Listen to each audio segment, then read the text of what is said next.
Baik adik-adik, ini adalah video lanjutan dari video sebelumnya tentang macam-macam metode pembelajaran.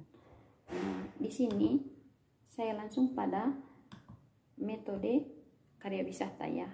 Sudah ada 6 metode yang saya sudah jelaskan di video sebelumnya itu. Dan pada video ini juga nanti kita akan bahas ada 6 metode tambahan juga. Oke, adik-adik, kita mulai dengan metode karya wisata. Jadi metode satu ini menggunakan tempat atau lingkungan tertentu yang mempunyai sumber belajar ya. Jadi mempunyai sumber belajar untuk siswa. Namun penerapan metode ini perlu memperoleh pengawasan secara langsung dari guru ya, misalnya ke museum atau alam. Nah, penerapan dari metode karya wisata ini adik-adik, jadi anak didik kita itu kita ajak ke suatu tempat yang bisa disebut sebagai sumber belajar. Misalkan kita meminta anak-anak untuk menulis menulis atau mendeskripsikan tentang suasana alam di danau.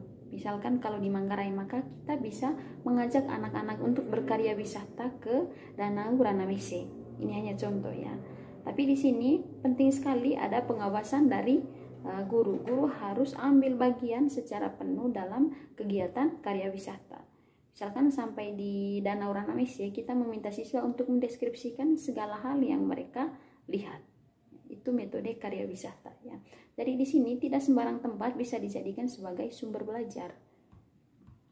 Bisa kembali lagi harus disesuaikan dengan materinya adik-adik ya. Lalu berikutnya metode latihan. Nah, metode ini sangat penting untuk dikuasai oleh guru dan calon guru ya. Karena metode latihan ini hampir semua materi membutuhkan metode latihan. Nah, metode ini merupakan metode pembelajaran yang dilakukan dengan melatih keterampilan kepada siswa dengan merangsang, memanfaatkan atau membuat sesuatu. Nah, biasanya setelah penjelasan murid akan diuji oleh beberapa pertanyaan. Jadi metode latihan ini adik-adik, misalkan dalam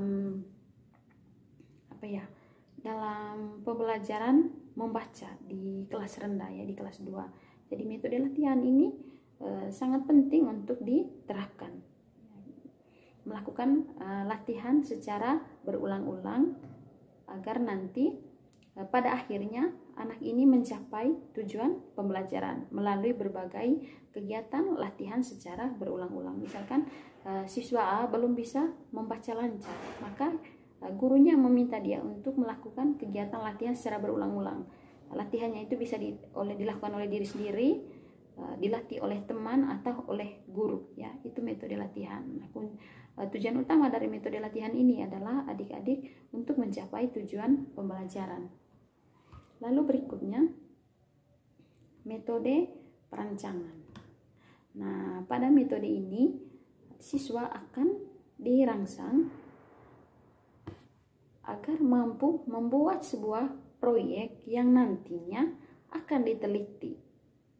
Nah, dapat berupa perancangan skema, kemudian data, grafik, dan lain-lain. Metode ini banyak digunakan juga pada program khususnya kejurusan. Tapi ini adik-adik bisa untuk diterapkan di kelas rendah juga dan di kelas tinggi ya. Tentu sesuai dengan tingkatan materinya. Karena di kelas rendah kan materinya itu masih sederhana ya. Maka kegiatan proyeknya juga dalam pembelajaran itu proyek yang sederhana. Nah, begitu juga di kelas tinggi, karena materinya sudah kompleks, maka kegiatan proyeknya itu lebih rumit ya. Nah, kembali lagi sesuai dengan tingkat dari tingkatan materinya. Berikutnya metode debat.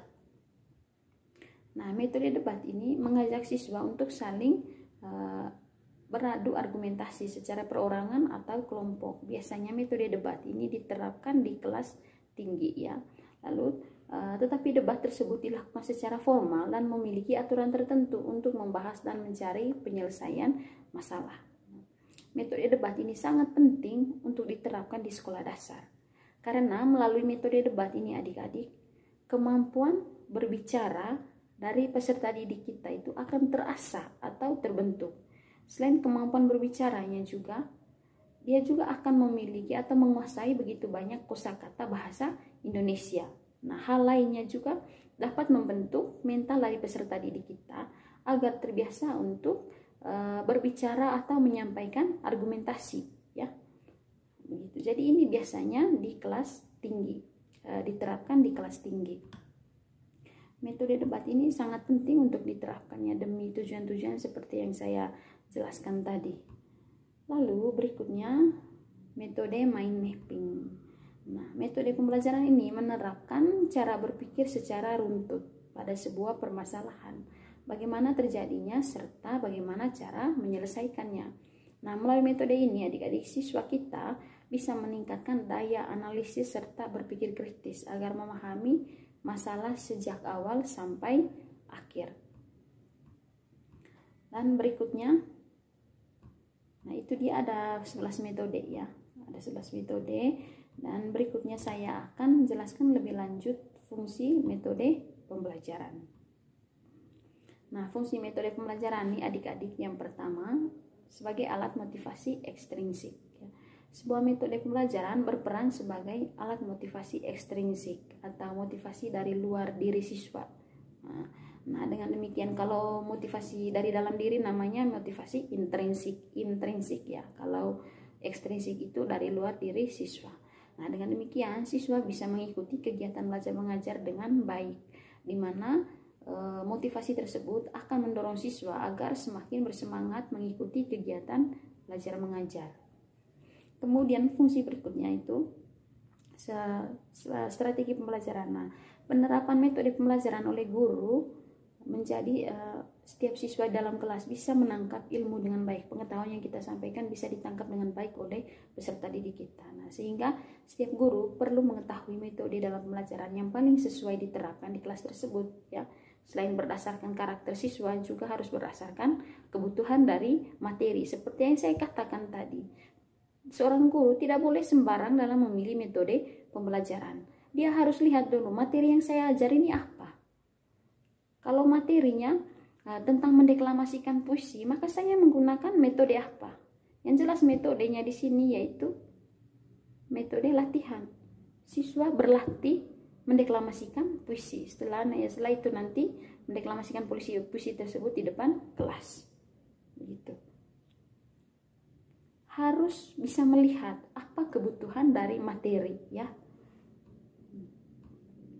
Lalu sebagai alat mencapai tujuan. Metode pembelajaran merupakan sebuah alat supaya siswa bisa mencapai tujuan belajar. Sebab penyampaian materi yang tidak memperhatikan metode dalam pembelajaran dapat mengurangi nilai kegiatan belajar mengajar tersebut. Nah, selain itu, guru juga menjadi kesulitan saat menyampaikan materi dan siswa kurang termotivasi. Jadi, metode ini adalah alat ya untuk mencapai tujuan. Jadi begini adik-adik, sebagai seorang guru, pada saat dia mengetahui materinya, materi ajar yang akan dia ajarkan itu, dia sendiri tahu tujuan dari pembelajaran ini nanti apa. Misalkan materinya tentang menulis karangan deskripsi ya, menulis karangan deskripsi.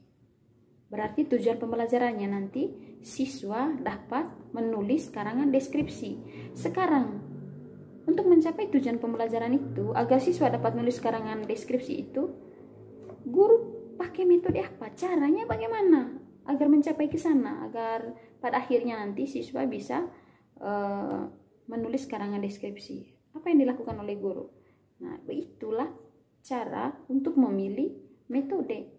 Ya, memilih metode karena metode ini adalah alat untuk mencapai tujuan pembelajaran. Lalu adik-adik, di sini ada catatan penting yang wajib kamu ketahui tentang metode pembelajaran. Nah, dalam sebuah pembelajaran, guru bisa menerapkan beberapa metode sesuai dengan kebutuhan materi ya. Nah, jadi begini adik-adik. Dalam sebuah pembelajaran, kamu jangan berpikir satu materi hanya satu metode, itu tidak. Sekali lagi tidak. Di dalam satu pembelajaran, guru sangat bisa menerapkan beberapa metode. Bisa lebih dari 2, bisa lebih dari 3. Selama metode itu dibutuhkan oleh materinya. Karena apa tadi? Metode ini kan alat untuk mencapai tujuan pembelajaran. Supaya nanti mencapai tujuan pembelajaran, mungkin saja seorang guru butuh 5 metode, itu tidak jadi soal. Yang penting itu benar-benar diterapkan dalam pembelajaran. Saya beri satu contoh. Misalkan di kegiatan awal pembelajaran, kamu butuh kegiatan tanya jawab, maka sudah ada satu metode yang kamu gunakan, yaitu metode tanya jawab. Kemudian di kegiatan inti pembelajaran, kamu kamu butuh agar siswa melakukan diskusi, maka kita menggunakan metode diskusi. Berarti sudah ada 2 metode pembelajaran ini. Nah, di kegiatan di akhir pembelajaran, kamu meminta siswa untuk membuat ringkasan atas materi yang sudah dijelaskan. Berarti kamu sudah gunakan resitasi. Dalam pembelajaran ini, kamu sudah gunakan 3 metode. Oleh karena itu, seperti yang saya katakan tadi, selama itu dibutuhkan oleh materi, dibutuhkan oleh guru untuk mencapai tujuan pembelajaran, maka silahkan gunakanlah. Oke adik-adik, itu dia materi tentang metode pembelajaran ya. Kalau ada yang kamu tidak pahami, silahkan tanya. Dan pada video berikutnya, saya akan bikin video contoh bagaimana cara menerapkan metode-metode dalam pembelajaran. Saya akan sertakan dengan materi serta langkah-langkah pembelajarannya. Sampai bertemu pada video-video selanjutnya.